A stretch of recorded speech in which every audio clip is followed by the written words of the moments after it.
Hello, colleagues, and welcome to another episode of DINCast, where I think we've genuinely got a first here because I'm delighted to be joined by Dr. Chen Davies, who's the founder of Anya and also is an Oscar winner. So, wow, I just can't believe it. Anyhow, Chen, please welcome along today.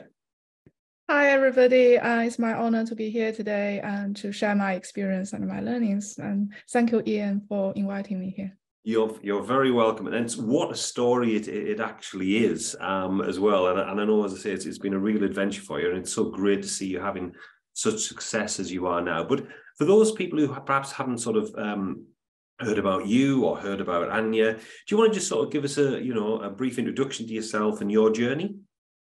So I came from China, and when I grew up in kind of early 1980s, there were very little kind of foreign films and only one or two each year. So I always had this dream of working on Hollywood movies. I remember when The Lion King was introduced in China, I watched the movie multiple times, and I was really touched by the story and the beauty of it. And I'm just fascinated by how can a story be told through just hand painting and just animations. And that really kind of set the fire in my belly and that dream in my head to work on Hollywood movies one day, to hopefully change people's, entertain people and really touch their hearts. So that kind of made me come to this country because I want to pursue that dream of working on movies. So just very quickly, in 2002, actually, many years ago, 21 years ago, I came to this country with 2 suitcases, pretty much no spoken English and absolutely no personal network. Came here and, and kind of got my master's in computer science in distinction, with that kind of difficulty of learning the language at the beginning. And then PhD in computer graphics and animation. Eventually broke into the visual effects industry, spent a decade there working on various Marvel, Disney, Warner Brothers movies, and won Oscar and BAFTA for Best Visual Effects, and then had issues with breastfeeding and early parenthood journeys, set up Anya, quitting my day job. And I have so much more to share with you, but I will kind of stop here now. And I hope this will be a nice story for you. No, I'm sure it will be, Chen. And obviously, as I say, you've probably compacted a lot of life's learnings in that very sort of short introduction and in that. But it must have been very difficult in the early days, and say coming to a country where you don't actually sort of speak the language and then achieve these very, very high qualifications. What was that like for you personally? That's a really good question. So I feel like for anybody, it's very important. I mentioned about that fire in your belly and dream big. So when I came here with very little English, I was like, I always relate myself to the Paddington Bear. When Paddington Bear arrived from Forest, Peru to Paddington Station with 2 suitcases, although he doesn't know anybody, but he's kind of armed with that courage and determination to succeed. And I have exactly that. So with English problems, I kind of record the lessons. I listen to it multiple times. I work 10 times harder than everybody else. And with a PhD scholarship, over 100 persons were applying for the same PhD studentship. But why I was picked? Because the 2 reasons. Actually, one is very unique for the British kind of environment. One reason is because I spent a long time doing research and I have written a really thoughtful kind of proposal of how am I going to do that piece of research. And my spirit really touched the PhD supervisor, and he sees something in me. Although I don't have tons of experience, although I might not be the most standout person out of 100 applicants, but he sees that fire in my belly, and he really wants to work with me. And the second reason is back then we don't use email very much, so I posted my application to him before Royal Mail started to have a strike. So for a few days, he hadn't received anything. So he had a lot of time to read my application, and he appreciated my effort. And that's how I eventually break into this world of computer graphics and animations. And I have a lot of more tales to share later on about how I break into the visual effects industry and how to win the Oscar. But all the same, it's kind of that determination, the courage, the risk taking, and that fire in the belly, it will just drive you to achieve any goal and anything to fulfill that purpose in your life. And from your perspective, I mean, as I say, you were pursuing sort of your dream and what you really sort of wanted to do. What was it like in those sort of days where technology is moving very, very quickly and you're working, I suppose, in a very high pressured environment in sort of, you know, movie graphics and creativity and that? What was that like for you?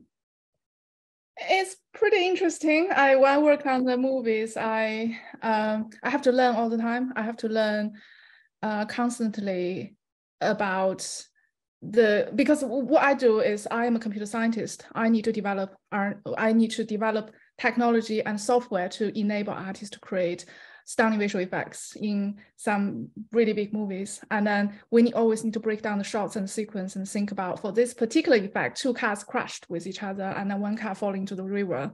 And then basically how to break it down and how to achieve the effects with smoke, with a fire, with debris, with explosion, with any kind of stuff you really enjoy on the cinema screen.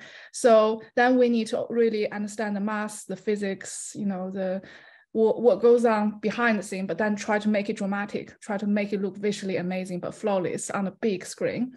So every day is a different challenge, because every day you might be working on a different shot, you might have a different challenge, you might have to use a different kind of problem solving to present, to enable artists and technical directors to create something stunning and unforgettable. So it's this sort of passion for sort of constantly learning I'm getting a feel for here. But what was it like then? Because I'll have to ask this. What was it like for yourself when you had to go and, you know, receive the Oscar? Thank you. I know this question is unavoidable, but my answer is I have not been there myself to receive it. It's a group award. Actually, we worked on, when we work on Gravity, it's a whole company's effort. It's hundreds of us. So if you think about visual effects, it is actually, you know, like Gravity, it is 95% CGI. It is actually hundreds of people working behind the scenes. Some people are building the model. Some people are creating the kind of animations. Some people are doing compositing. Some people might be trying to figure out how things can break and explode in the most realistic way. And eventually we need to put it different layers together, compositing it into the final frames with the right music score and everything else. So it's a team effort. So my company has won the Oscar and BAFTA, but we all had a chance to hold Oscar and BAFTA in our hand to celebrate the success, and after several years working on it. Brilliant. And so tell me then, you have this very, very successful career. I'm sure the sky was the limit for you in that particular year. Why did you decide then to sort of basically pack that all in and start out on your own as an entrepreneur? This is a really good question. I actually, this is something I want to encourage people to I want to give people encouragement, because I always watch TV programs in the past, like Apprentice, or maybe like, you know, some other entrepreneurial program, and I think, oh, these people were born to be entrepreneurs. These people were just look like entrepreneur, but actually you don't have to be even planning to be entrepreneur early stage in your life. What happened to me was I was quite happily to be working on what I was working on. But when I had my son, Oscar, and you know why I'm naming my son Oscar now, because a year before we won Oscar for Gravity. So actually, if you can find a picture of me on Google holding Oscar and BAFTA, actually at that moment of time, I was pregnant with my Oscar as well. So I had a problem with breastfeeding and early parenthood challenges. And then I was pretty angry about how little innovation is in this space, especially 2 a.m. in the morning, when I need that expert support, when I was in pain with mastitis and thrush and, you know, and problem with feeding and my baby is screaming, and when I was deeply in trouble, I couldn't reach out for any credible evidence-based expert support. So I was thinking, what can I do to help women like myself? What can I do to help them prevent getting into that position at the first place, and help them to solve problems if they do get there? So I thought, as a CGI specialist, maybe I can create a tool just to help parents learn breastfeeding skills visually from 3D avatars. Because if you don't position the baby properly on the breast, baby could quite easily damage the nipple through the feeding. And that open wound will become mastitis, and all the kind of downward spiral kind of problems will happen, just like what I had. So then in 2018, when I was on maternity leave with my daughter, Anya, which is also the name of the current company. You can see how I name my children now. I decided to just do it because I was on maternity leave, and I know how to be a new mom last time. So this time I have a little bit of capacity. So I started basically storyboarding, working with my film industry colleagues, and creating the initial side of the app through my computer scientist kind of skills. And then it just started from there. So there is never a moment at the very beginning that I have to give up everything I have. It's just, I started from a very simple place where I'm on maternity leave. I started just telling myself, I'm creating this tool to help other parents, and I'll see how it goes. And then after a couple of years, until 2020, the business has won hundreds of £1,000s of government funding. We got beta version already used by 26 parents from 26 countries. I realized that now it's time to actually give up the day job and give it my best. So until 2-3 years later, I give up my day job. So that's basically how it happened. And what have been the key differences that you've noticed between sort of working in a big corporate environment, in a big team situation, to basically being on your own and having to run this business as well as bring up a young family? It is difficult, especially when I was actually practically doing three for 2 or 3 years. I was working my day job, although it was kind of dropped to part-time during the year of pandemic. And I was literally running the startup and also raise 2 kids at the same time, sometimes work 100 hours per week until my tipping point of giving up my day job. But I think the differences are in the corporate, even in a very creative industry, in a very creative line of job like mine, you could quite easily become focusing on just one small part of something very big. And that might be great for some people. They just want to go deeper and deeper into one specialist area and be very content with it. It's fine. But for some people, like myself, I like exposure of many things. I want to keep learning. I want to actually challenge myself. Startup is actually quite attractive, but there's a fine balance, because when you work in a corporate, you always have a line manager. You always someone who can turn to. There is always someone who has a bigger shoulder to shoulder some risks. But when you are running your own startup, you are the decision maker. You are the shield. You are the captain of the boat. Everything is on you. So it's very important. Very, very important to have a network, to have advisors and mentors. And it's very important to look after yourself, to pace yourself in that kind of marathon journey. Yeah. Very good advice, Chen, in that respect. And in terms of the skills that you needed to acquire, because as I say, you've not done this before, you've not been here before, what have been the key skills that you've had to develop? And what are you most proud of in that respect? It's hard to summarize, because I would say I pretty much start as a blank piece of paper and gradually added the skills to it. I think there's some stuff very important. I haven't prepared for this one very well, so bear with me. Number one, you need to be very humble, because this is the only way you can realize your limitations and attract people. When you are authentic, humble, and vulnerable, but filled with courage, determination, and purpose, people will want to help you. And that's the only way to build that network, to actually build a team of followers, build that support network. So I would say that's number one, very important. Number two, I think it is about the resourcefulness, because as an entrepreneur, you will not know the answers of many things. You will not have the knowledge majority of the times. So just don't be scared, be resourceful, and just try to learn on your job, think on your feet, and just try to be creative, and don't be afraid of making mistakes.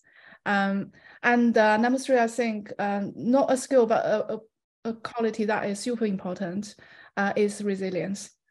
Because I couldn't count how many times, especially at the very beginning when I set up the business, how many times I told myself before I go to bed that I don't want to do this anymore.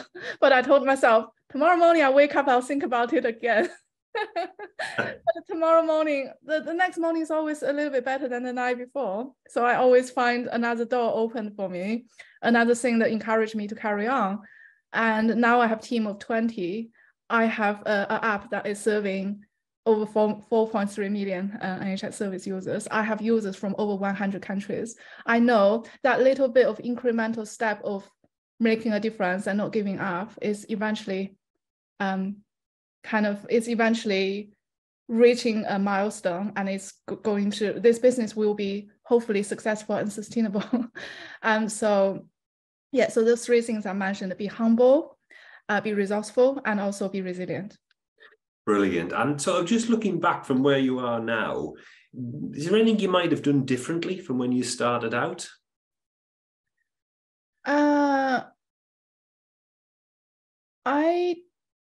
I think probably I would benefit a little bit more to have a co-founder, maybe, because I'm a kind of a solo founder. It's not like I haven't tried to find a co-founder, but I just haven't found the suitable, compatible ones who can stick with me too. And there are also problems with companies that do have co-founders but fall out and companies suffer as well. But I think sometimes doesn't matter how volatile and how talented somebody is, you always need somebody to work side by side with you, because you don't have all the high days. Some days you feel low, some days you just need a different perspective of how to solve the same problem. Even if you don't have a co-founder, you need a team, you need very close allies, you need advisors, you need to talk to people, you need sounding board. So if I could do this again, I probably would start with maybe finding someone who is quite compatible to run the business with. It's not impossible if you do it by yourself. And I think maybe another thing I would do is probably give up my day job slightly earlier, so I wouldn't kind of crash and burn so many times. But I do represent a lot of people who have a family, who has a bill to pay. And during the peak of pandemic, it's very hard to give up on a job because you don't know if you can find another job quite easily. So there are risks to take for people at my stage of my life to start a business. Maybe for a fresh 20 years old, it will be okay to step out of university, set up the business and just work on it full time and throw yourself in. But for people later on in their stage, the life cost is a little bit different. And a lot of things that sort of founders sort of have said to me is actually it's very different sort of starting off the business and that excitement and those highs and those lows to actually scaling and running a business sort of day to day. How have you managed that challenge? Do you still have the same excitement as you did in those early days? I do. I think my excitement now it's different because, as I mentioned, when I start the business, when you have smaller kind of impact, smaller output of something, those little bits of things really excite you because you see someone's feedback about your software or someone say how much potential it is. That is enough to excite you to carry on. Or sometimes people give you that reassurance of this is great. I think this will be promising and great.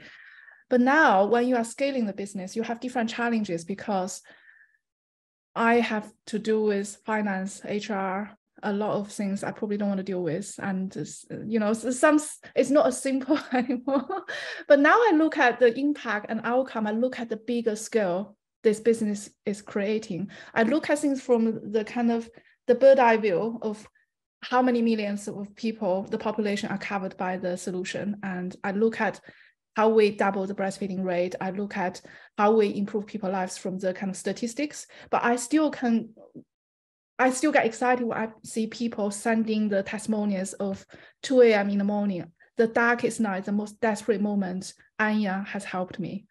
I still get excited when I heard about one of our kind of parents in Lancashire, a single mom with 4 children, never breastfed before.